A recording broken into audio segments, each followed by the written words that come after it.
তুই কারোর সঙ্গে আলোচনা করতে চাস না চাস সেটা তোর ব্যাপার, আমি বোধহয় সেই কারোর মধ্যে পড়ি না।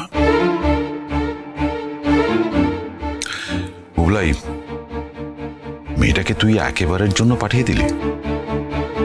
হ্যাঁ, আমি ডিভোর্স ফাইল করছি।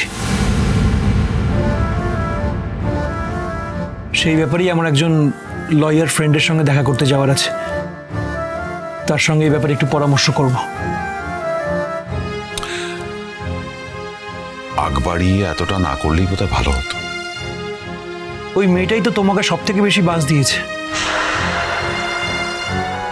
আমার কথা না বাদ দিলাম, ওই মেয়েটাই তো তোমার ব্যাপারে পয়েন্ট আউট করে সবকিছু আমার মাথায় ঢুকিয়েছিল। আর তুমি ওর হয়ে কথা বলছো? দেখ, ও আমার সঙ্গে কি করলো না করলো, কি বললো না বললো, তাতে কি এসে যায়? তার মানে ওর সঙ্গে আমায় লড়াই করতে হবে? তোরা তো আমার ছেলে মেয়ের মতন, সন্তান তুল্য। আমি তোদের নিজের সন্তান মনে করি, তোদের সঙ্গে আমার লড়াই হয়? বুবলাই, তুই দেখ, তুই আমাকে এই বাড়িতে আসতে মানা করেছিস, তবুও আমি দুবার এই বাড়িতে এলাম। আটকাতে পেরেছিস? পারিসনি তো। তোর কাজকর্মের কি খবর? কিছু হলো? না, এখনো কিছু হয়নি। খোঁজ খবর তো লাগাচ্ছি। আসলে মার্কেটটা খুবই খারাপ, সব জায়গা থেকেই লোকজন ফায়ার করা হচ্ছে। পাওয়ার একটু মুশকিল হচ্ছে, বাট পেয়ে যাবো, তুমি চিন্তা করো না। তুই বারণ করলেই যে আমার চিন্তা হবে না তা তো নয় বুবলাই, চিন্তাটা আমার হবেই। দেখ, চিন্তা হওয়ার কতগুলো কারণও আছে, আমি আবার সেগুলো রিপিট করতে চাই না।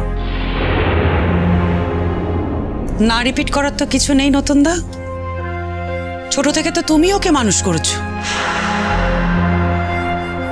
প্রত্যেক দিন ইনস্টিটিউট থেকে ফিরে তুমি ওকে নিয়ে পড়তে বসিয়েছো। আমরা যদি কোথাও বেড়াতে টেড়াতে যেতাম, তুমি কিন্তু যেতে না, কারণ বুবলাইয়ের পড়াশোনার ক্ষতি হয়ে যাবে। তাই সেই সব দিন ও ভুলে যেতে পারে। আমরা কি ভুলে গেছি নাকি সেই দিনগুলো? তুমি ওকে নিয়ে বাড়িতে থাকতে, তুমি ওকে সময় দিতে, ওকে পড়াশোনা করাতে, এমনকি ক্রিকেট খেলার কোচিং সেন্টারে শেখানোও তুমি নিয়ে যেতে। নতুনদা, বুবলাইয়ের জীবনের অনেক কিছুই ও প্রথম তোমার হাত ধরেই পেয়েছে। সেই সব কিছু ও ভুলে যেতে পারে, আমরা তো ভুলিনি। আচ্ছা পিসিমণি, এই কথাগুলো কি করলে প্রমাণ হবে যে আমি ভুলিনি?